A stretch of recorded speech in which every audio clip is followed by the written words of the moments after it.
Olha o João Vitor Belucci aí, É cara aí, o intruso, né? Aluno novo. intruso, Oi, galera. novato, Tem que tomar trote, aluno novo. tem que tromar, tomar. E eu sou a mais antiga dessa sala. Isso é verdade. Eita, Oh, pra Isso quem é vai pra fato. essa FAMEMA, vocês viram a data aqui, errado, que fizeram? Vai ser A dia 6. Famema, né? Ah, sai. vai ser que Famema dia? é bizarro. A Dia faculdade 6. de medicina renomada com menos consciência sobre o que está acontecendo no mundo. É isso aí, galera. Ah, não. Famema sendo Famema, né? Parece que ela vive num mundinho à parte dela. Família sendo família, À bem. parte. Bom, vamos aí. Então, na quarta-feira, nós começamos a conversar um pouco a respeito de como que as pessoas foram tentando explicar para nós a forma como essas mudanças aconteciam, né? E aí a gente conversou um pouquinho sobre o que seria a evolução, né? Então, demos aqui a definição de evolução, um conjunto de mudanças na população ao longo do período de tempo para que o pessoal se adapte melhor no ambiente, né? Tendo o ambiente como um fator influenciador. Beleza. E aí a gente viu como que dois caras, principalmente, pensaram esse padrão de mudanças, né? O Lamarck falou que essas mudanças eram baseadas em duas premissas, o uso e o desuso, e a transmissão das características, né? Então, conforme você utiliza muito uma determinada estrutura, ela vai ter como tendência um desenvolvimento, quanto menos você usa, ela vai ter tendência a se atrofiar, e o que eu ganho ou o que eu perco, eu vou passar adiante, né? O que eu ganhar pelo uso ou o que for atrofiado pelo desuso, eu passo para os meus descendentes. E aí o importante é a gente entender como que o Lamarck pensava na influência do ambiente, né? Ele sabia que a influência do ambiente era importante, mas para ele o ambiente era o que fazia essa mudança acontecer, né? O ambiente forçava a mudança. Então a condição do ambiente promovia a mudança dentro do ser vivo pelo uso e desuso, e aí isso seria transmitido. Né, a questão do pescocinho da girafa, a girafa foi esticando o pescoço até que ele acabou ficando longo, né? O uso excessivo desenvolve a estrutura e aí a gente tem uma nova característica. Essa girafa, quando tiver girafinhas, elas já vão nascer com a tendência do pescoço mais comprido, né? Do pescoço mais longo.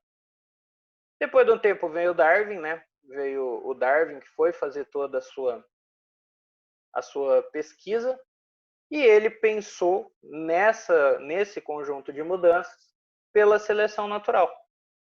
Né? Então, para ele, o ambiente funcionava como um fator de seleção. Né? O ambiente soltava lá um processo seletivo, soltava uma banca de concurso, e aí quem conseguisse se adaptar a essa nova condição ambiental conseguiria ter um maior número de descendentes, e aí essa mudança também seria passada adiante, né, através então do processo da seleção.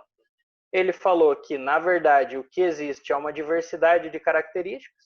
Então, eu pego uma população, os indivíduos não vão ter, em hipótese alguma, sempre as mesmas características todos. Então, existe uma flutuação dentro daquilo. Vão ter indivíduos maiores, vão ter indivíduos menores, vão ter indivíduos médios. O ambiente vai impor uma condição para mim. E aí, dentro daquela diversidade de características, a característica que melhor se adaptar àquela nova condição, ela vai ser selecionada e o indivíduo que tiver essa característica vai deixando mais descendentes, né, porque ele vai sendo escolhido reprodutivamente, né, o seu número vai aumentar, ele sempre vai estar mais disponível, vai acabar deixando mais descendentes, até que chegue um momento onde aquela característica se faça necessária. Né? Então, para ele, dentro da população de girafas, você tinha girafas com pescoços grandes, médios e pequenos. Conforme a vegetação foi se tornando exclusiva, né, o alimento, a fonte de alimento foi se tornando exclusivamente no alto, as girafas de pescoço médio e longo conseguiram se adaptar a essa característica, conseguiram ter a sua fonte de alimento. As girafas de pescoço pequeno não, né? Então elas foram cada vez mais tendo o seu número diminuído na população, até que elas deixaram de existir. Como o tamanho é uma característica genética, mas o Darwin não sabia disso, os descendentes das girafas com pescoço longo também nasciam com esse pescoço. E aí foi o principal problema do Darwin, né? Da onde vem toda essa diferença? Perguntaram para ele, tipo, tá, você propôs uma coisa, essa sua coisa faz sentido, só que você precisa conseguir explicar para nós melhor, né? Se existe toda essa diferença dentro da população, como que isso é possível? Se eu estou falando de populações de indivíduos que são iguais, o que vai fazer eu ter essas diferençazinhas dentro deles? E o Darwin gelou, né? O Darwin não soube responder, o Darwin não conseguiu chegar nessa resposta, justamente porque faltou ele bater um papo com o Mendel, né? Tem até um pessoal que defende que o Darwin ele teve acesso aos estudos do Mendel, só que ele não botou muita fé. Ele teve acesso às pesquisas lá do Mendel com a genética, da hereditariedade, só que ele falou, não, isso daqui não vai dar nada, não. E era a peça que faltava, né? Faltou o Darwin manjar um pouquinho de hereditariedade, de falar, bom, essas diferenças dentro da minha população, elas são geradas por quê? Por variações genéticas. Então, o indivíduo que ele for um pouquinho mais alto é por quê? Porque ele tem um gene que se expressa mais e faz com que você tenha um desenvolvimento daquele ser. E como eu estou falando de gene, no momento que esse indivíduo produzir um gameta, o gene que está se expressando dentro dele vai para o gameta e esse gameta vai conseguir formar um novo indivíduo. Então, a chance do indivíduo levar aquela característica é maior também. O Darwin não sabia disso e ele morreu sem conseguir responder essa pergunta. Na verdade, depois do Darwin propor a origem das espécies, né, depois do Darwin propor aqui o filho dele, né, o livro da origem das espécies, ele não se dedicou mais ao estudo da evolução. Ele propôs isso daqui e parou. Aí ele continuou seus estudos como naturalista, né, com catalogação e tudo mais, e meio que não levou adiante, né, não continuou as suas pesquisas a respeito do processo evolutivo. Bom, depois de um tempo veio o povo, né? Veio ali um pessoal todo e propôs a teoria sintética da evolução. O que vai ser a teoria sintética da evolução? Bom, ela vai ser uma síntese de várias coisas. Então, primeiro, quem propôs a teoria sintética da evolução não foi muito bem uma pessoa, mas foi um bonde. Tá? O pessoal, vários cientistas se juntaram e sintetizaram uma teoria de como a evolução pode acontecer, pegando um pouquinho de coisas daqui, um pouquinho de coisas daqui, um pouquinho de coisas acolá. Tem um pessoal que chama essa teoria de neodarwinismo, né? Porque, na verdade, ela pega o darwinismo e introduz conceitos novos, mas é um tema que está caindo em desuso. O pessoal está utilizando mais o termo de teoria sintética da evolução. Um desses carinhas que estava no bonde foi o Theodoros Dobzhansky. E aí ele até depois ele falou uma frase que é maravilhosa, né? E quase toda aula de evolução alguém vem e coloca isso para vocês, que é o seguinte, né? Nada na biologia faz sentido exceto pela luz da evolução, né? Então ele já mandou a letra para nós, né? Ele falou, bom, a evolução vai ser a base de tudo. A biologia que a gente conhece hoje, ela se dá graças a esse processo evolutivo que foi passado ao longo dos anos. E aí a gente vai explicar para vocês como é que vai funcionar esse processo. Tá? Agora que a gente tem todos os conceitos bem trabalhados, agora que a gente conseguiu desvendar a genética, agora que a gente pegou aquilo que o Darwin falou e viu que fazia sentido, vamos mostrar como é que acontecia. Então, a teoria sintética, ela vem para quê? Para agregar fatores genéticos. Né? Ela trouxe os fatores genéticos do Mendel que foram abordados, foram entendidos e também foram desmistificados, ou seja, eles só não pegaram somente o que o Mendel falou e casaram com aquilo, porque a gente já teve genética, a gente viu que o Mendel falou muita bobagem. Então, pegaram lá a nata da genética e introduziram essa nata da genética dentro de um processo evolutivo.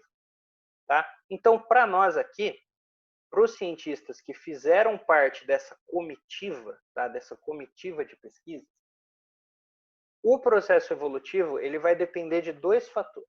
Tá? Ele vai depender de dois grupos de fatores. Primeiro, vão ser os fatores que geram a variabilidade genética, ou seja, o que vai causar toda aquela diferença na minha população, e eu vou ter fatores que atuam sobre essa variabilidade genética. Tá? Então, beleza, não é novidade para ninguém que dentro da população de indivíduos eles não são iguais. Né? Eu apresento ali uma variação, uma variabilidade de características. Ok, sabemos que agora essa variabilidade de características se dá pelo mecanismo genético. Tá? A evolução vai funcionar como? Primeiro, essa variação vai ser gerada, vai começar a aparecer essa variabilidade genética, e depois alguma coisa vai atuar nessa variabilidade genética para eu ter evolução como nós conhecemos. Tá? Ah, professor, ficou meio vago. Vamos ver então cada um deles separadamente. Tá? Então, por exemplo, os fatores que geram a variabilidade. A primeira pergunta que o Darwin não soube responder. Né? O que fez o Darwin ficar gelado? Né? O que fez o Darwin perder até de fato um pouco da sua credibilidade? O que vai gerar toda essa variabilidade genética dentro da população? Bom, de cara, o primeiro ponto, o que gera a variabilidade? Mutação. Tá? Mutação. Então, conforme foram avançando os estudos na parte celular, conforme foram avançando os estudos na parte genética, eles descobriram que os indivíduos que são da mesma espécie, mas apresentam características diferentes, eles vão apresentar essas características por quê? Porque eles vão ter genes que são diferentes. Tá? O gene é para a mesma coisa. O gene é para o tamanho do indivíduo. Só que em determinados indivíduos, esse gene vai se expressar mais ou menos. Né? Ou melhor, em algum indivíduo pode ser que esse gene pare de se expressar. Ou pode ser que esse gene se expresse muito. Ou pode ser ainda que esse gene expresse uma proteína que é um pouquinho diferente. Então, a primeira coisa que vai gerar uma variabilidade genética dentro da população é o fato do material genético daqueles indivíduos não ser o mesmo. Sofrer mudanças quando relação à base, né, ao indivíduo basal. Então, aqui dentro da mutação, a gente precisa entender que é o quê? É uma alteração no código genético. É uma alteração no material genético de determinado indivíduo. E o ponto importante é aquilo que está grifado aqui, aleatório. Tá? Como eu estou falando de natureza, a mutação ela é 100% aleatória. Ela acontece 100% ao acaso. Tá? Não vai ter nada capaz de forçar essa mutação para o pessoal. Ah, hoje em dia o ser humano consegue forçar determinadas mutações? Consegue. Mas a ideia da evolução a nível da natureza é que, em algum momento, os indivíduos da mesma espécie apresentaram essa variabilidade de características, por quê? O material genético dele foi sofrendo essas alterações. Tá? De forma completamente aleatória. E aqui nós temos, então, a principal fonte de toda essa variabilidade. Tá bom?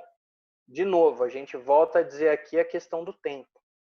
O tempo é importante para as mutações acontecerem e serem estabilizadas. A gente não pode achar que uma mutação que surgiu hoje, ela já vai começar a ser vista em grande escala daqui a pouco. Não vai. Isso demanda tempo. Tá? E essas mutações, eu coloquei aqui 3 exemplos, só para a gente entender. Nós já chegamos até a falar um pouquinho sobre isso. A gente pode ter a tautomeria e as alterações a nível cromossômico. Né? O meu material genético ele é proveniente do meu DNA e dos meus cromossomos. Lá na nossa aula de núcleo, nós chegamos a comentar um pouquinho sobre as alterações que podem acontecer, né? Alterações numéricas ou alterações estruturais. Pode ter um probleminha na hora da montagem desse cromossomo e ele perder um pedacinho. pode acontecer um problema na hora da montagem desse cromossomo e ele inverter uma base nitrogenada com a outra. Isso já vai fazer com que você sintetize uma proteína completamente diferente e essa proteína diferente te dê uma característica diferente. Veja, você ainda é daquela espécie. Você ainda é um indivíduo que carrega a maior parte das suas características semelhantes. Mas, por um conjunto de proteínas que você começou a expressar diferente, você vai ter características que não são iguais. Ok? E eu posso ter a tautomeria, que aí é a mudança de fato, né? Onde eu vou ter uma troca da base nitrogenada. Isso pode acontecer por quê? Dependendo de alguns compostos químicos, dependendo de algumas outras variáveis, como, por exemplo, a gente pode ter uma mutação da nossa pele gerada pelo quê? Gerada pelo excesso da nossa exposição ao sol. Eu posso ter alguma mutação porque eu entrei em contato com um elemento radioativo. E aí esse elemento radioativo foi lá na minha célula e prejudicou o meu cromossomo. Tá? Isso a gente precisa também tomar cuidado. Então a mutação ela pode acontecer no meu material genético de uma maneira, entre aspas, normal, que é de fato, montou o cromossomo, deu um errozinho. Ou essa mutação pode ter sido induzida pelo elemento, né, pelo elemento radioativo. Independente de tudo, ela vai acontecer de forma aleatória. Tá? Vai ser aleatório o meu cromossomo sofrer um problema ou não. E, de certa forma, um bicho, um animal qualquer, ele entrar em contato com um elemento radioativo também é visto como algo aleatório. Pode acontecer? Pode. Pode ser que você tenha uma liberação de determinado elemento proveniente de algo ambiental que aconteceu.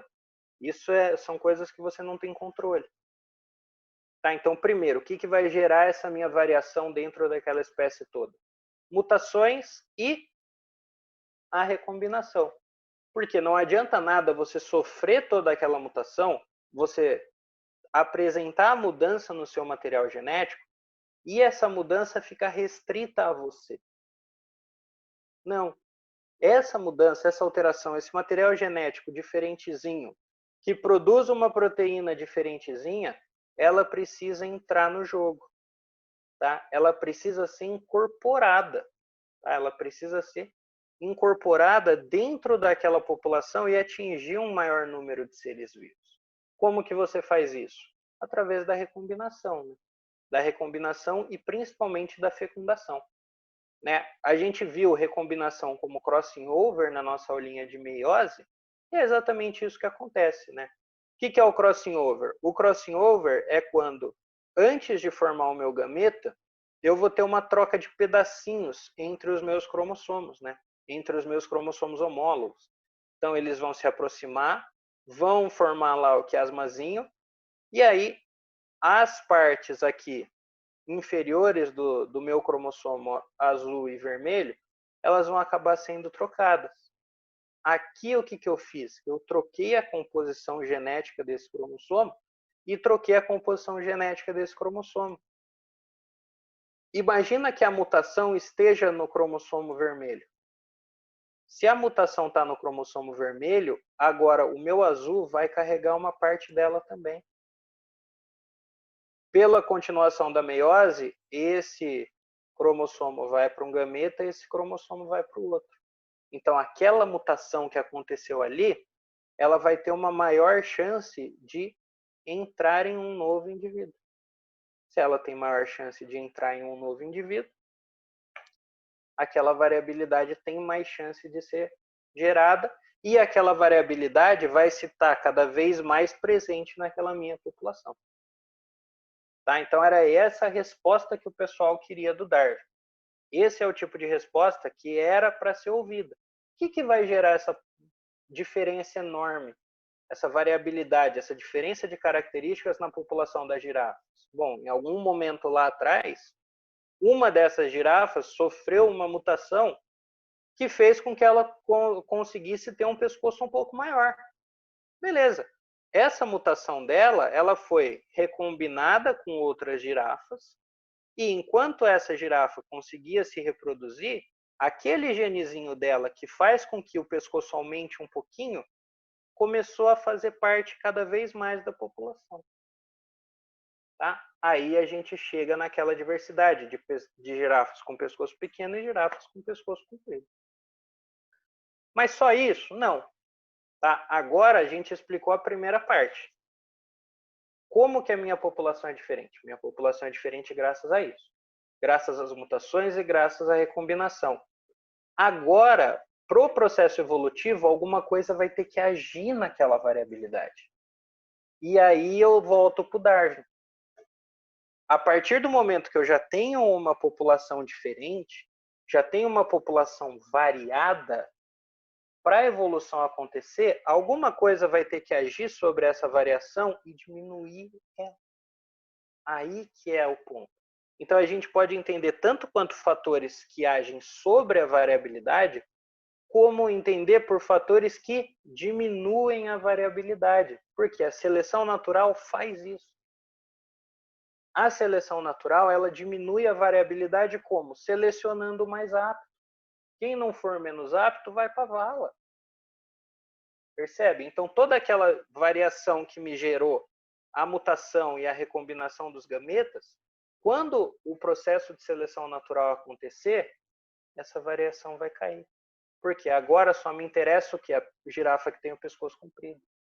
Ah, mas eu tenho o pescoço curto. Então, você não vai ser útil nesse meu ecossistema. Você não vai se adaptar aqui e você vai deixar de existir. A sua característica genética, a sua composição genética de não produzir proteínas para crescer o pescoço, não é interessante. Tá? E aí a seleção natural, mesma coisa que a gente viu na aula passada, mas o pessoal chegou em 3 tipos de seleção. Isso daqui está ficando importante, viu? Essa parte antigamente ela nem era vista, mas hoje em dia, como está pedindo bastante gráfico, os tipos de seleção natural estão agindo bastante. Se eu não me engano, ano passado, eu não lembro se foi na Unesp ou se foi no próprio Enem. Mas caiu uma pergunta de tipo de seleção natural. Se eu não me engano, falava de um besouro, né, de um tipo de besouro, alguma coisa assim. Enem. E aí, quais vão ser esses meus tipos? A minha seleção, ela pode ser estabilizadora, direcional ou disruptiva. Como que a gente vai conseguir explicar tudo? Ó, botei aqui 3 gráficos. Tá, um gráfico para cada um. Ó, aqui nós vamos precisar entender um negócio que chama distribuição de Gauss. Não sei se os tios da matemática falaram isso para vocês quando vocês estudaram estatística. Mas o que é uma distribuição de Gauss? A distribuição de Gauss a gente chama até de curva normal. Por quê? O Gauss falou o seguinte: quando você pega um conjunto de coisas, a tendência é que esse conjunto de coisas possam ser distribuídas e agrupadas de acordo com esse meu gráfico do meio. Tá? Esse meu gráficozão aqui. Trazendo isso para a biologia, o que vai acontecer? Se eu pego uma população, a tendência é que as características dessa população, que são variáveis, elas estejam distribuídas de acordo com uma curva normal. Deixa eu perguntar para vocês. Quantas pessoas vocês conhecem com, sei lá, menos de 1,40 m? Pouquíssimas, né? Tem pessoas com menos de 1,40 m? Tem. Só que muito pouco. Ok. Quantas pessoas você conhece com mais de, sei lá, 2,10 m? Pouquíssimas também, não é? A grande maioria dos seres humanos concentra a sua altura, vamos dizer assim, do 1,50 m e pouquinho até 1,80 m e pouquinho. É exatamente isso que a gente percebe numa distribuição normal. Então, ó, em um lado eu vou ter o quê? Um fenótipo extremo, que seria as pessoas com menos de 1,40 m. Em uma quantidade bem baixa. Aqui eu vou ter o outro extremo do fenótipo, que seriam as pessoas com mais de 2,15 metros, também em um número não muito grande, enquanto que aqui na meiuca eu vou ter o quê? Eu vou ter o pessoal com do 1,55 até 1,80 e pouco, que é a grande maioria.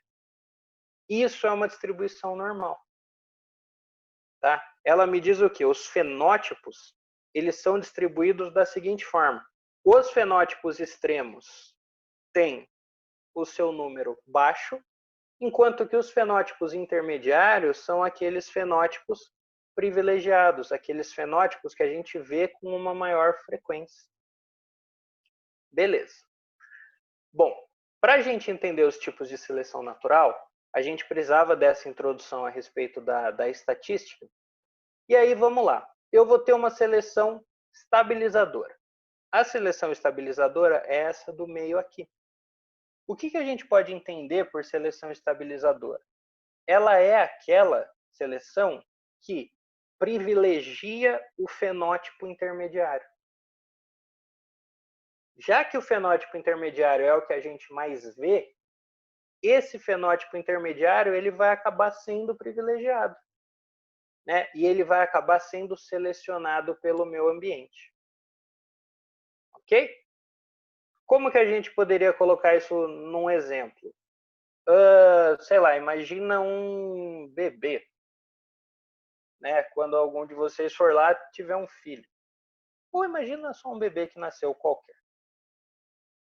Deixa eu perguntar, se o bebê, no momento do parto, tiver 1 quilo, é bem difícil que ele consiga sobreviver, né? É bem difícil que ele consiga sobreviver depois do nascimento, porque a estrutura dele é muito precária, com 1 quilo somente. Então, veja, 1 quilo no recém-nascido seria um fenótipo aqui. Agora, imagina também que vai nascer uma tora, tipo, vai nascer um bebê com 7 kg e pouco. Seria o outro fenótipo. Esse bebê, ele também vai ter problema.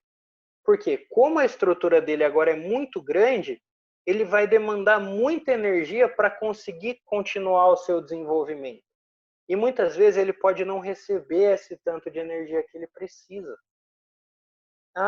Por isso que a gente vê os bebês nascendo quase sempre com o quê? 2 quilos e pouco, 3, 4. Eu estou fazendo o quê? Uma seleção estabilizadora. Eu estou favorecendo o meu fenótipo intermediário. Beleza? Se eu for para os dois extremos, a chance de sobrevivência é menor. Um bebê que nasceu com 1 quilo e não conseguiu sobreviver, ele não vai deixar descendente. Um bebê que nasceu com 7 quilos e pouco e não conseguiu sobreviver, não vai deixar descendente. Ok? Então, esse é o meu primeiro ponto. Posso selecionar o meu fenótipo intermediário. É o que mais acontece? É o que mais acontece. Tá? A seleção estabilizadora é o que a gente mais visualiza. Se a gente quiser trazer para o nosso exemplo da girafona, você pode imaginar que dentro da diversidade toda de girafas, você tinha as girafas com um pescoço bem pequenininho, a ponto de não alcançar a folha, e você tinha as girafas com o pescoço muito comprido. Muito, muito comprido. Mais comprido do que o necessário. E aqui no meio termo, você tinha as girafas com o pescoço com um tamanho bacana que conseguia pegar as folhas suaves. A girafa com o pescoço muito pequena não conseguiu alcançar o alimento, entrou em extinção, não existiu mais. A girafa com o pescoço muito longo, o que acontece? Ela não tinha estrutura corporal para sustentar aquele pescoço. O pescoço era muito grande em comparação com o resto do corpo. Então se tornou um animal inviável, com aquele pescoção muito longo. E aí ela também deixou de existir. Né? A gente também vê isso no ser humano adulto. Os dois extremos do tamanho do ser humano adulto, eles apresentam problemas. As pessoas muito baixas, que têm de fato o nanismo, elas vão ter uma série de restrições. né? Elas vão ter uma série de processos que ficam prejudicados. No outro extremo, o gigantismo, a pessoa que vai lá tem 2,15 m, 2,30 m, ela também vai ter uma série de processos dentro dela que vão ficar prejudicados. É uma pessoa que provavelmente vai ter um problema de circulação, é uma pessoa que muito provavelmente tem um problema cardíaco, né? É uma pessoa que tem problemas em diversos pontos. O anão também. Então, ó, na gente, nós estamos selecionando o pessoal do 1,55 até 1,80. Beleza. Na natureza é só estabilizadora? Não. Vão existir pontos onde eu vou precisar selecionar um extremo ou outro. Vão existir pontos onde eu preciso selecionar um dos dois extremos. E aí, essa minha seleção natural, ela se torna direcional. Né? Vejam, aqui eu tinha a minha distribuição normal, tá? Que é a linha pontilhada. E o que aconteceu? A minha seleção favoreceu quem? Um fenótipo extremo. Um fenótipo de uma das extremidades. Aqui, o que a gente pode pensar? Pensa em... Como é que é o nome? Servos. Né? O alce, o veado. Pensa nesses indivíduos que têm a galhada, né? Como a gente chama. Beleza. A galhada, povo, ela é, primeiro, uma estrutura de defesa e, segundo, ela é uma estrutura chamativa. Então, a galhada, ela ajuda o servo a obter parceiros. Né? Ajuda o servo a obter parceiros reprodutivos. Então, veja, quanto maior e mais chamativa for a sua galhada, maior vai ser a chance do parceiro te escolher. Maior vai ser a chance de, no caso, a fêmea querer se reproduzir com você.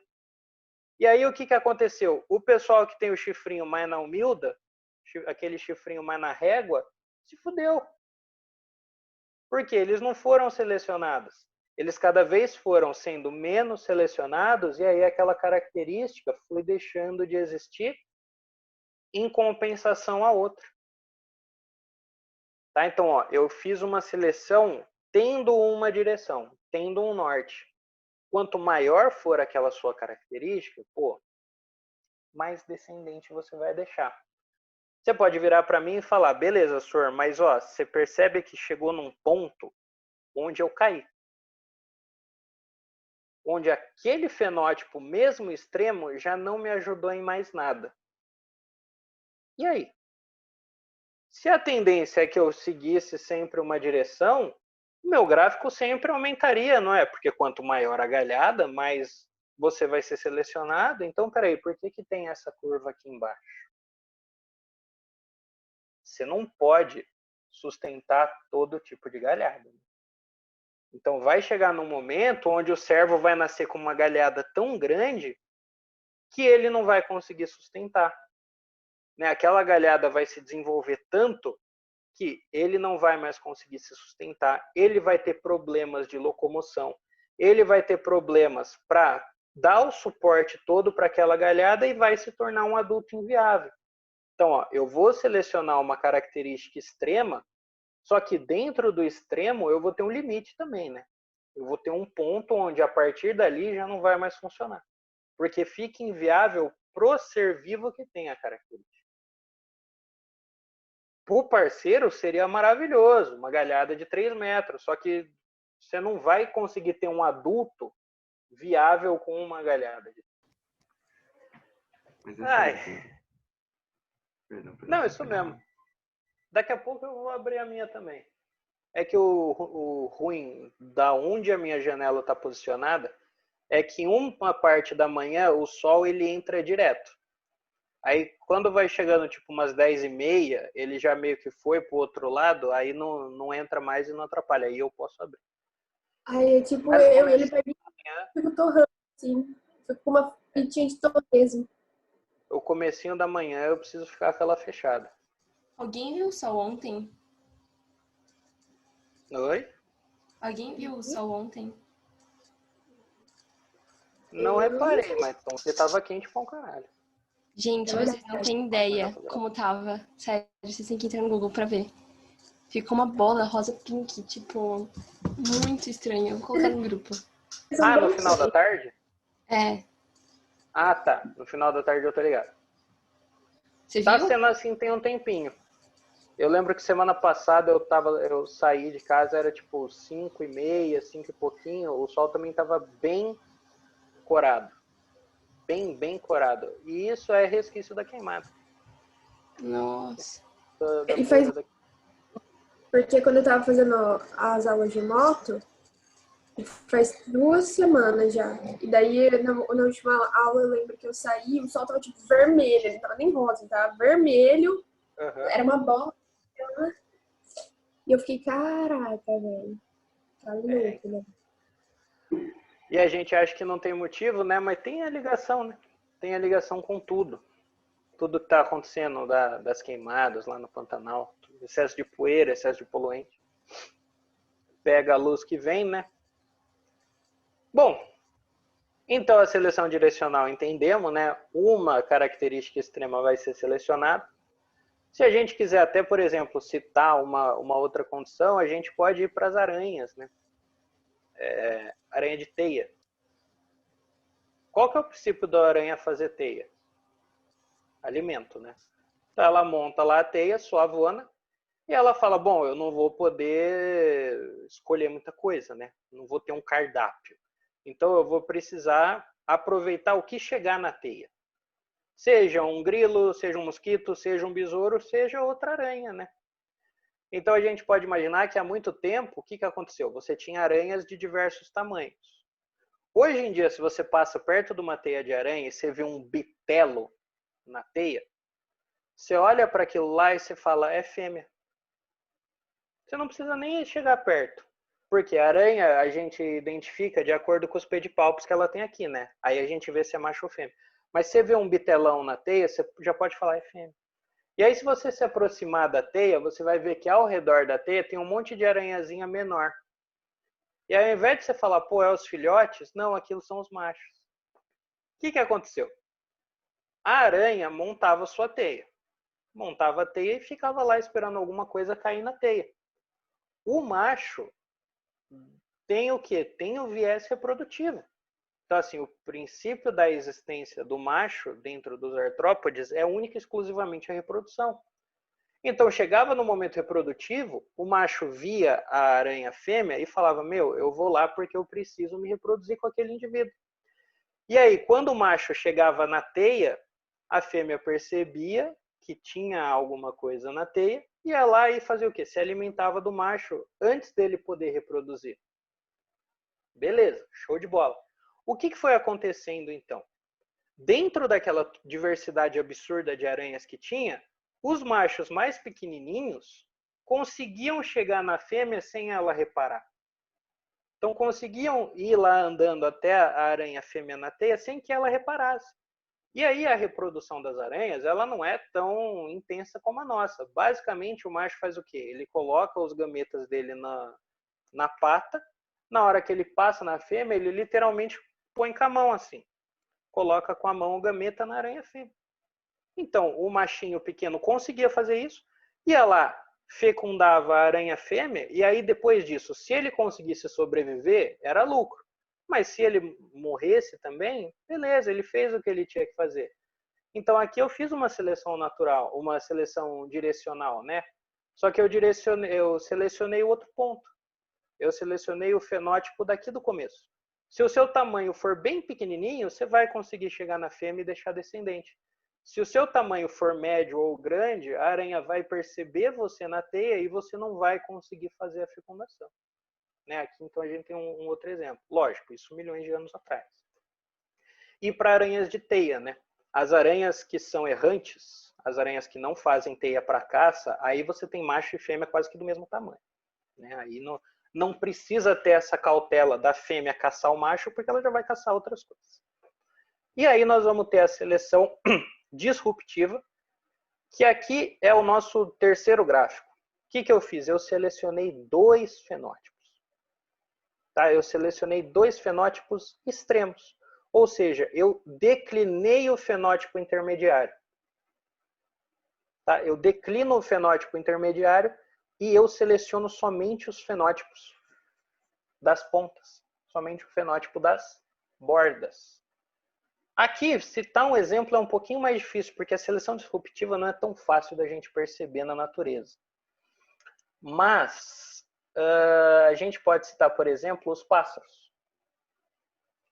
Imagina que você tem uma ilha, tá? E aí nessa ilha, o que acontece? Você tem pássaros com bicos de diversos tamanhos, ok? Só que os pássaros com bico bem fininho, eles vão lá e vão se alimentar das sementes menores e eles vão se alimentar do quê? De minhoquinha, de inseto, essas coisas. Os pássaros maiores, com o bico mais robusto, eles vão conseguir se alimentar de sementes mais fortes e frutos, né? Literalmente fruta. Os pássaros com o bico intermediário, eles se alimentariam de recursos também intermediários. Sementes com um certo nível de dureza e frutos também até um certo tamanho. Imagina que acabam os alimentos intermediários. Acaba o recurso do fenótipo intermediário. Então, nessa minha ilha, agora só tem o quê? Semente muito pequenininha ou semente muito grande. Vai favorecer quem? O pessoal que tem o biquinho muito pequeno, para pegar aquela sementinha lá no fundo, e o pessoal que tem o bicão monstro, para quê? Para conseguir quebrar aquela semente maior. Então, veja, é muito difícil eu ter uma seleção dupla, como é a disruptiva. Eu preciso de uma condição muito específica para conseguir selecionar os dois extremos e desprezar o meio. Por isso que é até difícil a gente ver isso na natureza, tá? Bem difícil, bem complicado a gente ter uma seleção disruptiva. Porque geralmente o meio, o intermediário, ele já é favorecido por natureza, né? O fato do fenótipo já ser intermediário implica uma vantagem para ele. Então, para eu selecionar os dois extremos é complicado, bem difícil. Mas pode existir a seleção disruptiva também. Beleza. Aqui é o meu primeiro ponto que vai agir naquela biodiversidade, diminuindo. Por quê? Os fenótipos que não forem selecionados vão deixar de existir. Então, aquela minha variação, aquela minha variabilidade vai abaixar. Um outro ponto de diminuição da variabilidade genética é a deriva gênica. Na deriva gênica, ó, eu vou ter a perda de características gênicas, sim, só que de uma forma aleatória. Tá? A deriva gênica, eu vou perder características de forma aleatória. Beleza? E geralmente essa deriva gênica está associada a um efeito fundador. Como assim? Você tem aqui uma população de sapinhos, né, que estão deixando de existir porque tem um fungo matando tudo eles. Então você tem aqui uma população de sapinhos com várias cores, todos eles vivendo em um determinado local. Cara, aconteceu alguma coisa naquele ambiente, alguma coisa, que os sapos amarelos foram os únicos que conseguiram manter o seu número. Então, assim, chegou um predador, né, apareceu um predador novo, que ele tinha mais facilidade de, sei lá, enxergar as cores mais vivas. Então ele começou a se alimentar muito dos sapos de coloração vermelha, porque vermelho é fácil de você distinguir, e dos sapos a população de sapos verdes, porque também é fácil de você distinguir. Enquanto que os amarelos, eles não foram sendo pegos assim com tanta frequência. O que isso vai gerar para mim? Bom, o sapo é vermelho por uma característica genética, cor da pele. O sapo é verde por uma característica genética, cor da pele. E ele é amarelo por uma característica genética. Aconteceu um efeito na natureza que não tem como você prever. Chegou o predador novo. Esse predador fez o quê? Ele se alimentou dos indivíduos que carregavam uma determinada característica. E não dos que carregavam a característica cor amarela. Desse fato, o que saiu? Agora eu só vou ter uma população de sapos o quê? Amarelos. Eu perdi esses genes da coloração vermelha e eu perdi esses genes da coloração verde. Só que, de novo, é uma perda que foi aleatória. Não tinha o que ser feito para evitar a perda. Se eu estou falando da natureza, não tem o que fazer. Então, aqui, um outro fator que o quê? Prejudica a minha diversidade. A gente viu que as mutações e a recombinação criam a diversidade, e aí, sobre essa diversidade, vai atuar quem? Vai atuar a seleção natural e vai atuar a deriva gênica. Tá aí. Esse é o nosso processo de evolução. Tá? Então, a evolução ela acontece segundo esses pontos. Eu vou ter fatores que geram uma biodiversidade muito grande e eu vou ter fatores que atuam sobre essa biodiversidade. Tá? E aí os organismos eles vão ficar brincando de se adaptar ao que for jogado neles, ao que for imposto para aqueles meus indivíduos. O homem pode ter um fator nisso? O homem pode ter um fator nisso. Óbvio, o homem ele pode ter um fator em tudo. E aí, para encerrar, a gente pode falar da questão das mariposas, né? As mariposinhas de Manchester. Que também todo livro, toda apostila traz esse exemplo, que é o seguinte. Como que vai funcionar aqui para as mariposinhas de Manchester? Você tinha uma variedade de mariposas onde, basicamente, elas poderiam ser de duas cores. Você tem as mariposas um pouco mais escuras, pretas, e as mariposas mais claras, que são brancas. Isso é uma parada que me dá um cagaço muito forte. Eu tenho muito medo de mariposa, cara. Eu preciso expor isso pro mundo. Isso me dá medo pra porra, mas enfim. Eu tenho muito medo, aí sim. Oi? Eu também tenho muito medo de mariposa. É isso. Cara, tipo, é um medo. Eu fico, ah, meu Deus do céu! Enfim, é isso. Sim, dá medo, velho. Mariposa é aquelas borboletas gigantes. Barata, mano, suave, velho. Barata é de boa, porque você arregaça o chinelo na barata. Só que vai tentar bater nisso daqui. Você tem que quase sair no soco, porque tem umas que é gigante. O chinelo não adianta. Você vai com o chinelo, ela faz assim, ó. Porque a asinha dela é levinha. Sim, é bizarro. E aí você tinha essa população de mariposas, são da mesma espécie, com a variação genética da cor, né? Da cor da pele. Muito provavelmente o que aconteceu? Antigamente você só tinha a mariposa escura, porque cores escuras são os alelos dominantes. Em algum momento surgiu uma mariposa com uma mutação específica que fez com que ela ficasse branca, né? Fez com que ela tivesse aqui a sua coloração um pouco mais clara. Beleza. Naturalmente, esse indivíduo teve uma vantagem, porque ele conseguia se camuflar melhor nas árvores. Então, os predadores, eles não conseguiam enxergar com tanta facilidade essa mariposa mais clara. Compensação à escura, porra, as árvores eram quase dálmata. Os pontinhos escuros eram tudo as mariposas negras, as mariposas pretas. Então, o que acontecia? A população de mariposas escuras ela foi baixando cada vez mais, enquanto que a população das mariposas brancas iam aumentando cada vez mais. O que aconteceu? Essas mariposas são de uma região da Inglaterra, né, chamada Manchester. E aí, na Inglaterra, aconteceu o quê? Revolução Industrial. Né? A Inglaterra começou a fazer máquina para tudo. E aí, com a Revolução Industrial, você foi tendo o quê? Você foi começando a ter uma poluição daquele meio. De forma que as árvores, elas ficaram com a poluição, pegaram, né, o restinho de poluição emanado das máquinas térmicas, e aí o que aconteceu? As árvores escureceram. O tronco das árvores ficou mais escuro. No momento que isso aconteceu, inverteu o jogo, né? Agora, as mariposas escuras conseguiam se camuflar muito bem e as mariposas brancas ficaram o quê? Muito à vista. E aí, o que eu tive? Agora você teve um prejuízo na população da variabilidade branca e um aumento na população da variabilidade vermelha, da variabilidade preta. Como a variabilidade branca já era recessiva, elas deixaram de existir. E aí hoje as mariposas daquela região, elas são predominantemente escuras. Meu Deus, eu não tinha mariposa ali. Eu fui ver agora que você passou o negócio. Menino. Qual dos dois? O do preto. Isso. Não dá nem pra ver.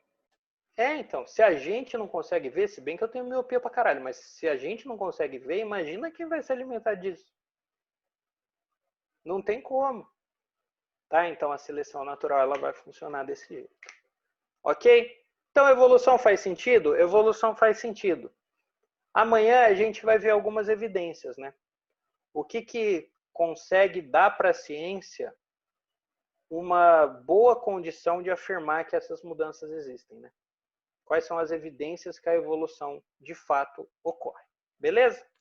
Aí, amanhã nós voltemos. Bom, amanhã na hora do almoço nós estamos de volta, tá bom? Beijo pra Deus, você. Galera. A gente se vê tomorrow. Nós. Nós. See you guys. Beijo a todos. Tchau, tchau.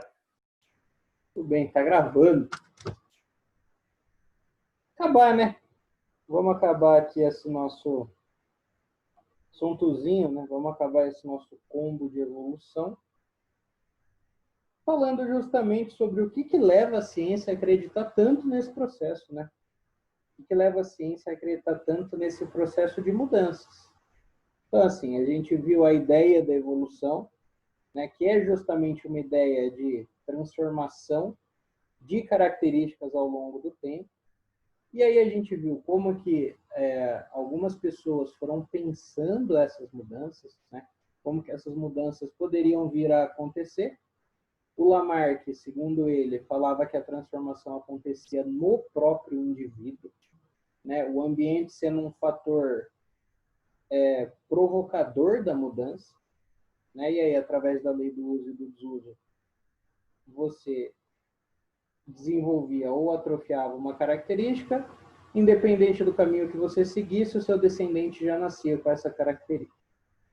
Veio o Darwin mostrou para nós a seleção natural, ele mostrou que o ambiente funciona como um fator de seleção, não como um fator que provoca a mudança, mas ele disse para mim que dentro de uma população existe uma diversidade natural de características.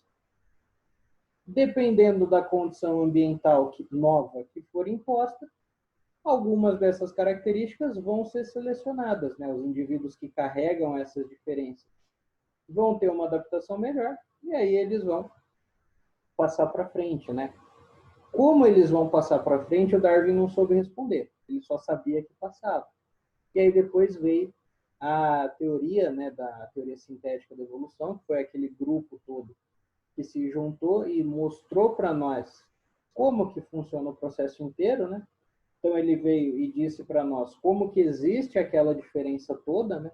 Como que a gente chega naquela diversidade de características devido às mudanças a nível genético, né? Mutações partindo de um DNA base, e aí essas mudanças, essas mutações vão fazer com que os indivíduos tenham características diferentes. Essa característica vai sendo recombinada através da reprodução desses indivíduos e espalhada pela sociedade. Vai chegar um momento onde a seleção natural ou a deriva gênica vão atuar sobre essa variedade, né? Então, a seleção natural vai lá e seleciona uma dessas variedades ou algumas delas. A deriva gênica, o acaso, vai lá e também seleciona alguma variedade. Essas variedades que foram selecionadas vão conseguir se perpetuar, né? Vão deixar um maior número de descendentes e vão acabar se tornando dominantes, né? Mas não dominantes no termo genético. Vão acabar tornando-se dominantes na frequência com que elas vão aparecer nos indivíduos. Beleza, todo mundo chegou num consenso, agora a gente pode viver em paz. Ok. Até que chegou um ponto que o pessoal virou e falou, mano, o que leva vocês a acreditar em tudo isso? O que leva vocês, o que a gente pode utilizar como evidência para mostrar que a evolução vem acontecendo? O que leva a gente a acreditar em todo esse processo? Bom, vamos lá, nós vamos conversar hoje. Existem 3 principais evidências, né? 3 principais pontos que nós vamos tocar aqui, e um quarto ponto que aí a gente pensar um pouquinho mais macro. Mas vamos lá. O primeiro de todos é o registro fóssil. Então, a primeira evidência evolutiva é você ter o registro fóssil para analisar. Bom, vou pedir licença para o Gil, que acabou de sair candidato a deputado em Garça. E aí, vou pedir uma licença para ele. O que é um fóssil? A gente vê em geografia, né? Fóssil, aí a gente gosta dos dinossauros. Mas isso é uma coisa muito relacionada à biologia também. Um fóssil, ele vai ser um resto ou um vestígio de um ser vivo que viveu numa era passada. Então, a gente vê isso também lá em geografia, as eras geológicas que a Terra foi passando. Nós vamos ver as características do relevo em determinada era. E, principalmente, quando eu levo em conta o tipo de rocha sedimentar, a rocha sedimentar é aquela rocha onde você vai tendo um depósito de sedimento cada vez maior. Pode ser que entre um sedimento e outro acabe ficando o resto de um ser vivo lá no meio. E aí, o que vai acontecer? Esse resto vai sendo incorporado à rocha sedimentar e ele não vai ser decomposto. Se ele não é decomposto, ele acaba ficando preservado para mim. Se em algum momento você estiver escavando aquela rocha e der de cara com esse resto, você vai poder ver, por exemplo, um determinado pedaço do animal. Você vai poder ver, por exemplo, o contorno daquele animal, né, o contorno daquele bicho. Você vai poder ver o próprio bicho como um todo. Ok? Então, sempre eu vou ter um vestígiozinho que vai ficar e que não foi decomposto justamente porque ele entrou no processo de formação da rocha sedimentar também. Beleza. No geral, o fóssil ele vai ficar restrito às partes mais duras dos indivíduos. Tá? Basicamente o quê? Ossos e dentadas. Beleza? Por quê? Porque essas partes mais rígidas, mesmo uma decomposição agindo, não vai ser suficiente, não vai ter tanto tempo assim, para você chegar a fazer a decomposição do osso e do dente como um todo. A pele, a musculatura, tudo isso, mesmo o indivíduo passando pelo processo de sedimentação, vai ficar um tempo onde os decompositores vão conseguir agir, antes de ser completamente incorporado na rocha. Então, nesse tempo que os decompositores estão agindo, as partes moles vão para o saco. Mas não tem tempo suficiente para as partes mais rígidas irem também. Quando os decompositores chegam na parte rígida, aquele fóssil já está completamente incorporado à rocha e aí não tem mais como você fazer. Tá? Então, pode ser partes do corpo, geralmente essas partes mais duras, só que também pode ser vestígios de outra natureza, né? Esse vestígio, como eu falei, pode ser um contorno. E aí, se for o contorno, o que acontece? Teve o tempo da decomposição total do ser vivo, de todas as partes dele, tanto das partes moles quanto das partes rígidas. Só que a moldura dele ficou na pedra. No local onde tinha aquele corpo, não conseguiu depositar mais sedimento nenhum.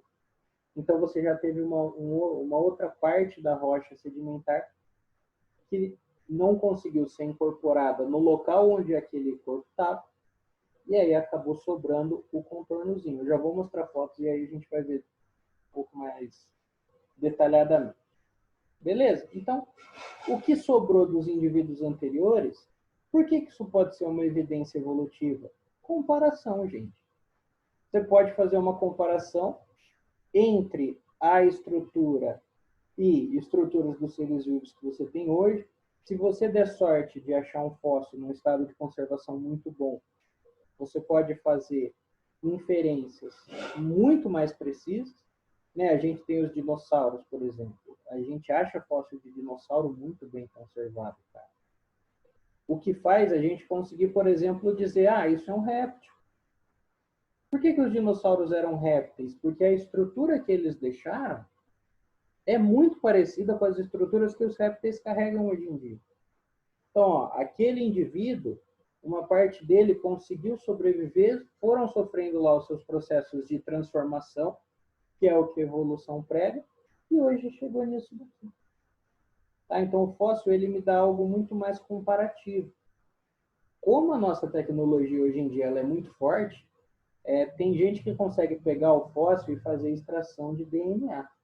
E aí você bate o DNA que você obteve no fóssil com o DNA que você tem hoje em dia, faz uma comparação dos dois e vê a taxa de similaridade. Né? Quanto maior a taxa de similaridade, mais próximo o indivíduo que gerou o fóssil vai ser do indivíduo que nós temos hoje em dia. Beleza? Professor, Oi. e tipo, eu vi uma matéria esses dias que tava falando que. Esses dias não, faz tempo. Que alguns dinossauros tinham penas, ou todos, não sei. E como dá pra saber que tipo, eles tinham penas? Eles falavam, legal, eles tinham penas. Maravilhoso. É o seguinte. Quando a gente conversar um pouquinho mais sobre zoologia, eu vou trazer essa questão de novo. O ponto é o seguinte. Nós temos uma tendência que o cinema introduziu na gente de imaginar o dinossauro como um lagartão gigante. Só que não foi isso. Ou melhor, não foi isso a todo momento. A gente precisa entender que, porra, os dinossauros eles ficaram online na Terra 100 e tantos milhões de anos. É muito tempo sofrendo o processo evolutivo. Então, qual que é a sequência evolutiva lógica? Peixe, réptil, peixe, anfíbio, réptil, ave. A gente vê as aves depois dos répteis porque é a tendência lógica das coisas. Então, os dinossauros do começo, eles de fato eram os lagartões gigantes. Tá? Tiranossauro, tal, caramba. Só que conforme foi evoluindo, eles foram ganhando cada vez mais características de aves. Porque entre aspas, é o ritmo natural do processo evolutivo de um animal. Ok. E aí, como que a gente chega a descobrir que eles tinham penas? Em alguns dinossauros, você encontra o fóssil e na ossada você tem, como que eu vou dizer? Você tem algumas suturas. Sutura não é bem o termo. Mas você tem algumas estruturas que, em comparação com as aves, são as estruturas que sustentam as penas. Agora tudo faz sentido. Então, lá no registro fóssil, você vai ter... Me fugiu o nome absurdamente do que eu queria usar. Não é sutura, não é buraco, não é... Gente, inserção. Você vai ter lá no fóssil as regiões de inserção exatamente como você tem nas aves. E nas aves, essas regiões de inserção é o que suporta a pena. Aí o pessoal falou, bom, esse bicho aqui tinha pena. Então, no final do período dos dinossauros, não era mais lagartão gigante. Era tudo um monte de galinhona. O próprio tiranossauro era coberto de pena. Os velociraptors, principalmente os dinossauros bípedes, eles já estavam todos começando a desenvolver a penugem. Se o meteoro tivesse caído 1 milhão de anos depois, não tinha nada sido extinto. Porque eles já teriam pego toda a estrutura corporal das aves e, muito provavelmente, eles estavam seguindo um caminho de desenvolver a homeotermia, que é o controle da temperatura do corpo. O que matou o dinossauro foi a mudança ambiental. Ficou muito gelado, o réptil não tem controle sobre a temperatura do corpo, e aí, como eu estava falando de um réptil muito gigante, ele ficou inviável. As aves não. As aves, elas controlam a temperatura do corpo sempre. Então, se o meteoro tivesse demorado um pouquinho mais, nenhum deles tinha ido para a vaca. Caraca, se tivesse demorado um pouco mais, ia ter dinossauro além do Acre. Não, muito bom. Exato, ia ter dinossauro, pô, a rodo. E muito provavelmente não ia ter a gente, né? Porque os mamíferos, eles só conseguiram se erguer e se tornar a classe dominante porque não precisava competir com o Tiranossauro Rex. Né? Caraca, muito bom. Nossa. É louco, é uma baita de uma discussão. Muito bom. Eu não sei se vocês já perceberam, mas, nossa, isso foi uma sacada que eu fiquei muito contente de ter. Não sei se vocês já assistiram lá os filmes do Jurassic Park, os últimos lá, que lançou, o Jurassic World. Tem um momento do filme que é logo no começo, onde está lá a ilha dos dinossauros, pai e tudo mais, e aí você tem o tiranossauro andando. E aí, do nada, o tiranossauro anda, pisa na câmera. E aí, quando levanta o pé, é uma pomba. que está na frente da casa dos protagonistas e tudo mais. Ai, verdade. Ali é um link evolutivo. Eu falei, puta, eu entendi o que eles quiseram fazer. Eu fiquei muito contente. Que é justamente essa linhagem evolutiva.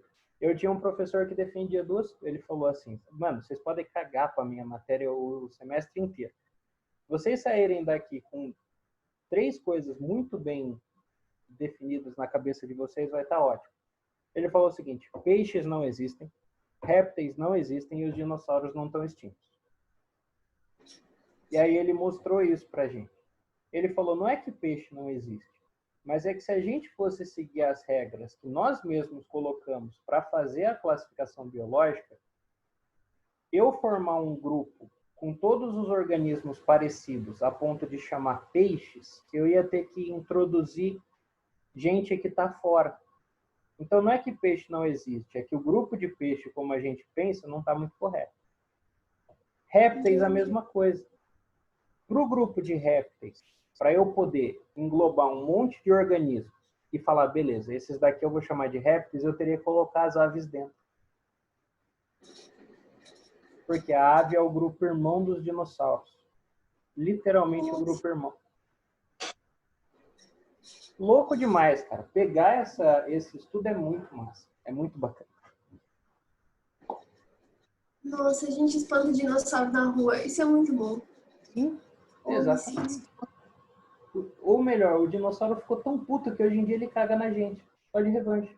Nossa, faz sentido. Ah, vocês dominaram o planeta depois de mim? Toma aí, então. E aí ele manda lá. Toma essa cagada.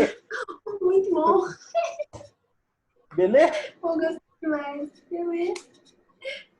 E aí eu vou ter 2 tipos de fósseis. Né? Aqui nem é tão, não precisa tanta gente se ater a isso. Estou colocando mais para deixar um pouquinho completo. Eu posso ter um somatofóssil ou eu posso ter um ictinofóssil. O somatofóssil vai ser o resto do organismo propriamente dito. Então, eu achei um osso, achei um dente, achei um pedaço daquele bicho. E o ictinofóssil vai ser o resto da atividade que aquele organismo poderia desempenhar. Tá? Então, por exemplo, eu achei uma pegada. Beleza? Achei uma pegada. Achei, por exemplo, um resto do metabolismo dele. Como assim, professor, um resto do metabolismo dele? Cocô. Né? Você encontra o cocô. Os primeiros fósseis que o homem chegou a desvendar chamava de coprólito, que é justamente o cocô fossilizado. Então, é o resto de uma atividade que aquele organismo desempenhava. Beleza? Se eu conseguir estudar a composição daquele coprólito, você podia imaginar, por exemplo, qual era a dieta daquele organismo que você está analisando. Ó, esse cocô ele é rico em tal coisa, tal coisa, tal coisa. Então, muito provavelmente, esse organismo ele se alimentava disso, daquilo. Tá? Então, a gente pode também ter um registro indireto sem ser o próprio organismo. Claro que o mais da hora é o organismo como um todo, né? A gente vai lá nos museus de história natural, você vê lá o bichão todo montado, é muito mais bacana do que você ver isso daqui, tá? Isso é um coprólito. Um baita de um coprólito, diga de passagem. O bicho perdeu, acho que uns 3 quilos depois que ele mandou isso para fora. E aqui a gente vê a questão do contorno, né? Aqui é só o contorno do bicho que ficou exposto na pedra. Não sobrou nenhuma estrutura, até os ossos dele foram decompostos. Mas, ó, o contornozinho ficou. Então, a partir desse contorno, a gente consegue ter alguma relação de semelhança com os seres vivos atuais. Por exemplo, ó, esse bicho era um tetrápode, né? Ele tinha 4 patas. Beleza, se você analisar, por exemplo, aqui a região da cabeça, vai parecer bastante com a região da cabeça, vamos dizer, de um crocodilo. Né? As patinhas mais curtas, então a tendência é que ele seja um réptil. Então, aí você vai começando a fazer inferências. E, claro, você pode dar sorte de encontrar isso daqui, né? Que foi o indivíduo praticamente inteiro fossilizado. Aí você tem que dar uma cagada ambiental muito forte. Você tem que dar uma cagada ambiental muito pesada para todas as condições favorecerem o bicho todo ser fossilizado, não somente algumas partes, não somente as partes duras. É claro, eu estou aqui analisando, óbvio, um fóssil de um dinossauro, esse dinossauro já tinha uma carapaça muito rígida. Então, a carapaça dele já era dura. O decompositor não teve tempo de perfurar essa carapaça. Se eu pego em comparação com esse dinossauro, depois desses ossos vinha o quê? Musculatura e pele. Aqui, depois do osso, tinha musculatura, pele e carapaça. A carapaça conseguiu reter o processo de decomposição. Isso, com um monte de condição ambiental específica, favorece um fóssil como esse que a gente está vendo. Beleza? E aí, a partir do fóssil, a gente percebe algumas semelhanças com organismos atuais ou algumas tendências evolutivas. Bom, mas não são somente os fósseis. Por muito tempo foram, tá? Por muito tempo, o registro fóssil foi a principal evidência evolutiva. Só que aí, nós tivemos o quê? Avanço da ciência. A ciência avançou. E aí, nós temos outras maneiras de mostrar uma evidência de um processo de transformação. Tá? A anatomia comparada é uma delas. Bom, anatomia, composição morfológica, comparado, eu estou pegando dois indivíduos e eu estou vendo semelhanças morfológicas que eu posso encaixar dentro de um contexto. E aí a anatomia comparada, ela vai me trazer o quê? 3 pontos que são importantes. Então, da anatomia comparada, eu tenho 3 evidências evolutivas que são muito bacanas. Eu vou ter órgãos homólogos, então eu posso entender 2 indivíduos que tenham órgãos homólogos quando esses meus órgãos não servirem para a mesma coisa. Tá? Essa minha estrutura não tem obrigatoriamente a mesma funcionalidade, mas ela vai partilhar da mesma origem embrionária. Por enquanto, só anota aqui que o próximo slide vai ser uma imagem para a gente entender isso. Tá? Então, órgãos homólogos são aqueles que têm a mesma origem embrionária, mas não obrigatoriamente desempenham a mesma função. Eu posso ter também órgãos que são análogos. E aí, o que é você fazer uma analogia? Analogia é você fazer uma comparação quase que não literal, né? Então, eu estou comparando 2 coisas diferentes sobre a mesma ótica. Então, órgãos análogos, aqui eu vou ter a mesma função. Então, as estruturas vão servir para a mesma coisa, só que a origem dessas estruturas não foi a mesma. Beleza? Dentro desse contexto, o que eu posso entender? Eu posso entender que seres vivos que possuem órgãos homólogos são mais aparentados. Porque se a origem embrionária deles é a mesma, quer dizer que o desenvolvimento deles também é o mesmo, então eles vão ser mais proximamente relacionados. Enquanto que se eu encontro indivíduos com órgãos análogos, aí eles não são tão próximos assim. Se os indivíduos apresentam estruturas com uma mesma função, mas essas estruturas não têm a mesma origem, quer dizer que eles são mais distantes evolutivamente falando. E eu posso ter os órgãos vestigiais, que aí o Lamarck ficou de pipizinho duro quando o pessoal falou dos órgãos vestigiais, porque é o lamarckismo visto no último nível. O órgão vestigial é um órgão que perdeu a sua utilidade ao longo dos anos e foi atrofiando. Nós temos órgãos vestigiais, tá? O cóccix, o apêndice. Né? O apêndice, hoje em dia, ele serve para quê? Para inflamar, para dar apendicite. Mas, antigamente, o pessoal ligava o apêndice a uma estrutura de defesa, a uma estrutura imunológica nossa. Por quê? Eles percebem uma microprodução de células imunes no apêndice. Mas, conforme a gente foi ficando cada vez menos em contato com a natureza, quando cada vez mais a gente foi desenvolvendo noções de higiene e tudo mais, esse excesso de defesa imune não foi sendo mais tão necessário assim. O dente do siso é um órgão vestigial, né? Antigamente, a gente tinha esses 4 dentes a mais, 2 em cima, 2 embaixo, porque a nossa alimentação era muito pautada em alimentos crus. E você precisava ficar, de fato, mastigando por muito tempo antes de você conseguir fazer a deglutição. Conforme o homem foi manipulando o fogo e foi tratando os seus alimentos de uma forma melhor, eu ter dentes a mais também não se tornou mais tão útil assim. Beleza? A gente pode ficar falando de possíveis órgãos vestigiais aqui por muito tempo, tá? Por exemplo, o mamilo nos homens. Não serve pra porra nenhuma. Então, a tendência é que tenha um pessoal dizendo que o mamilo no indivíduo do sexo masculino seja um órgão vestigial, que a tendência é que daqui a pouco ele atrofia até desaparecer. Né? Porque se comparar o mamilo do homem com o mamilo da mulher, ele já é consideravelmente menor, por toda a questão da glândula mamária e tudo mais. A gente E o que ainda você acha que tinha? O que você acha que era a função do mamilo no homem antes? O que você acha que podia ser? Função do mamilo no homem, boa. Deveria também estar associada ao desenvolvimento do descendente. Porque o homem, ele também tem a glândula mamária. Então, em tese, antigamente, você também poderia ter uma produção de soro. Mas é que essa glândula, na gente, ela é muito atrofiada. Então, muito provavelmente estava relacionado com isso. Sério? Provavelmente.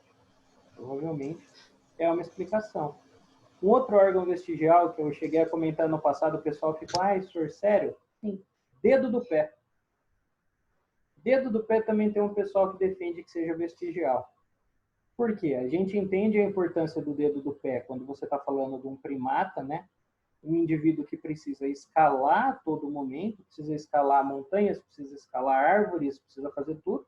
Mas a partir do momento que a gente desceu da árvore e começou a ficar somente na superfície, ter o dedo no pé meio que se tornou um pouco dispensável, né? Para nós ainda não, porque você tem toda ainda uma questão de equilíbrio. Né? Você tem o dedo funcionando como um equilíbrio do corpo. Mas a tendência é que conforme a gente for vivendo cada vez mais limitados à superfície, essa estrutura também vai regredindo um pouquinho. Ok? Bom, então, tirando tudo isso daqui da letra e mostrando aqui para vocês na prática. Órgãos homólogos, então. Olha o que eu estou analisando aqui. Estou analisando o meu braço, né, o braço do homem. Estou analisando a patinha da rã. Estou analisando a asa do morcego, a nadadeira do golfinho, ou da baleia, e aqui a pata do cavalo. Bom, vocês olham isso macroscopicamente, você já fala, é diferente pra porra, tá ligado? Porque o meu braço, ele serve para quê? Manipulação das coisas. Esse é o primeiro ponto. A pata da rã serve para quê? Suporte e locomoção da mesma. A asa do morcego serve para quê? Planar, para ele conseguir voar. A nadadeira do golfinho serve para quê? Para ele conseguir nadar. E a pata do cavalo serve para ele se movimentar, para dar suporte para ter uma movimentação. Ou seja, eu estou falando de um monte de estrutura que não desempenha a mesma função. Mas se eu analisar os ossos que eu tenho no meu braço com todas essas outras estruturas, eu vou encontrar exatamente o mesmo tipo de osso. O mesmo tipo de estrutura óssea. Claro, com algumas mudanças, né? Veja, aqui eu vou ter o meu rádio, aí eu vou ter a una, vou ter os carpos aqui. Beleza. Na rã, eu vou ter o rádio, vou ter a una e vou ter os carpos. No morcego, o que aconteceu? Esse rádio ficou menor, essa una ficou bem mais fina, e o que ele teve? Ele teve um desenvolvimento muito maior do carpo. Para quê? Para conseguir abranger uma área muito maior. Na baleia, o que aconteceu? Os carpos, eles também se diferenciaram e se desenvolveram um pouco mais. Enquanto que aqui a região da una ficou um pouco mais espessa, mais grossa, mas é o mesmo osso.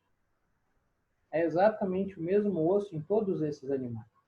Então, ó, a função de cada uma dessas estruturas é diferente, sim. Mas a composição delas e a origem que elas tiveram é a mesma. Enquanto que na analogia, olha o que eu estou comparando. Eu vou estar comparando a asa do morcego, que é um mamífero, com a asa de uma ave, que é uma ave qualquer, então a asa, sei lá, de uma galinha, que é uma ave, e a asa de um inseto. Por que que eles são análogos? Porque a função que cada uma dessas estruturas vai desempenhar é exatamente igual. Voar, fazer o indivíduo planar. Só que quando eu analiso a estrutura que gera o órgão, eu não vou encontrar nenhuma dessas semelhanças. Tá? Então, os ossos que eu tenho aqui formando a asa do morcego são completamente diferentes dos ossos que eu tenho formando a asa da ave, que é completamente diferente da estrutura da asa de um artrópode. Então, ó, a função aqui é a mesma, mas a origem é diferente. Então, fazem o mesmo papel, mas não são a mesma coisa. Enquanto que na homologia são a mesma coisa, mas fazem papéis diferentes. Tá? Indivíduos que tenham órgãos homólogos, eu preciso obrigatoriamente colocar esses seres dentro do mesmo bonde. Tanto que eu faço isso, né? A rã nem tanto, mas tirando a rã, tudo isso daqui é mamífero. Colocando a rã no meio do jogo, tudo seria acordado. Aqui eu estou comparando um mamífero com uma ave com um artrópode. Filos diferentes, né? Aqui os dois são cordados, mas eu estou comparando com a estrutura de um artrópode. Por quê? Porque faz a mesma coisa. Ok? Um último ponto é a embriologia comparada. Né? O último salto que a ciência deu foi justamente quando a gente se tocou e conseguiu mensurar o desenvolvimento embrionário de um organismo. Tá? Isso foi um salto astronômico para a ciência. Quando a gente falar de zoologia, antes de zoologia, eu vou ter que dar uma aula sobre isso, para a gente entender o que os termos querem dizer. Então, quando eu conseguir me tocar do desenvolvimento de um organismo, desde a sua formação até o momento onde ele chega no mundo, isso me ajudou bastante. E para a evolução, o que quer dizer? Bom, se os organismos eles têm um desenvolvimento embrionário parecido por muito tempo, eles também precisam ser tratados como organismos semelhantes.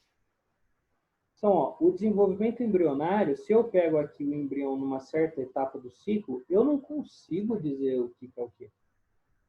Por mais que o olho seja treinado, e por mais que falhar, tá, o embrião do peixe ele é um pouquinho mais fino, enquanto que o embrião aqui do ser humano ele é um pouquinho mais grosso, e a torção aqui é um pouquinho maior, não é tão simples assim. Você pegar um embrião desse para analisar, você não consegue falar o que é o que. Então, por algum período, ó, eu tenho praticamente a mesma estrutura. E só depois ela vai sendo diferenciada. Então, se eu pegar todos os organismos que têm essa mesma estrutura por um período do desenvolvimento, eles também têm que estar no mesmo grupo. O que aconteceu para eu diferenciar esse embrião no porquinho, esse embrião na tartarugazinha, esse embrião na galinhazinha e esse embrião daqui na gente? Evolução. Processo evolutivo aqui acontecendo. Ok? Falei que a gente tinha 3 principais e um quarto, que é uma discussão para a gente fazer. Aqui, antes da gente acabar, uma quarta evidência evolutiva poderia ser o quê? O DNA. Né? O ácido desoxirribonucleico. Por quê? Todos os seres vivos do mundo têm. Como que você explica todos os seres vivos do mundo apresentarem essa biodiversidade enorme, sendo que a base de todos eles é uma molécula igual? Né? O DNA só com as bases diferentes. Não são mudanças. Eu parti de um DNA base, esse DNA base foi sendo modificado e foi começando a originar seres vivos diferentes. Tá? Então, o DNA também é uma evidência evolutiva hoje, atual, muito atual. O homem começou a utilizar a biologia molecular como evidência evolutiva tem 30 anos, 40 anos. Isso é muito pouco. Tá? Isso é muito atual, isso é muito recente. Beleza? Vou ser cortado. Na volta a gente faz os exercícios, tá bom? Rapidão.